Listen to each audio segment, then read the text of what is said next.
Zup fools, it's John Master Lee here, and I'm suffering from a virtual hangover because I was participating in the Marshmello concert on Fortnite last night. And I have to say, it was absolutely epic. Man, that was a weak-ass putt. Yo, what is up, Fortnite? What's up, Pleasant Park? My name is Marshmello, and thank you for coming out today and making history with me. You guys ready? So Marshmello, one of the top EDM producers out there today, held an in-game concert in Fortnite. Marshmello is actually planning to do an encore presentation tonight, so make sure you check it out if you want to be participating live. Now, why watch it live versus watching it on YouTube or just hearing me talk about it in a commentary? Well, because I believe this is going to be the future of entertainment. What Epic has done here has taken the in-game event to a whole new level that I think is going to inspire a lot of other game developers, a lot of other musicians, and entertainers to come in and hold a live event in a game. So this is how it went down, right? It was just a 10-minute set, really short, but during the whole time, up to 60 players in a game could go in and watch it live with other people. Now, it doesn't mean there's only 60 players in Fortnite playing. There were many instances, I mean like thousands of instances, which is akin to a match, that were watching this and experiencing this live. It's clear that Epic spent a lot of time preparing for this to make sure it worked. The in-game concert has been done before. It's been done more than 10 years ago. I remember back when Second Life was a thing, which was this virtual world that you could participate in. There wasn't any real gameplay. It was a true definition of a virtual world. It eventually devolved into a lot of porn and sort of like underground activity. But when it was at its peak, it was really a fascinating virtual experiment. And what Second Life tried to do was hold these events. Unfortunately, they didn't work out so well initially. Back in the early day, there was all sorts of technical problems and limitations. For Second Life, that world simply wasn't built to be able to house an event like this.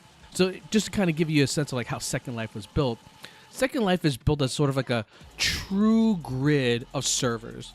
So each server represents a specific location. There aren't multiple instances of one location, which means that if enough people go to one place, that particular server will crash. It will overload because most servers can't handle more than a couple thousand people in a particular location at once.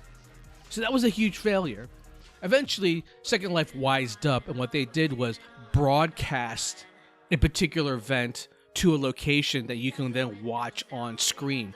This way you can have a whole population spread out into a lot of different places, and then on a screen in-game, a screen in a screen, you can watch a live event. And I remember they held some political debates where you could actually watch that debate on screen while in-game.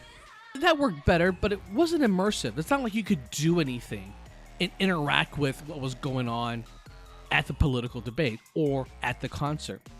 Fast forward dozens of years, and now what Epic has done is create a very custom mode, and it's based on their Team Rumble mode, right? Which allows players to respawn into the game if you're ever killed. And in fact, you couldn't even kill people in this 10-minute set that Marshmello played. You had to sit there. I'm wrong. You don't sit there. You participate. And so as you're walking around and you're dancing, and dancing is a big part of the Fortnite game. There's a lot of emotes that you can trigger and you can kind of dance along with the beat. What Epic has done was created these instances where the music starts to drop, boom, certain things would happen in the game. Gravity starts to take a dive and you can float around. Epic also designed a scenario where people could sync up their dance moves and they all dance in unison. It really was immersive. So it absolutely is worth jumping in and playing it and experience it in third-person mode, controlling the character, because it's a lot of fun. It's definitely jerry-rigged. I'm sure this is going to be a test to see how well something like this works and how they plan to be able to reuse a lot of this conceptually and then solidify it and build it out so it actually works better.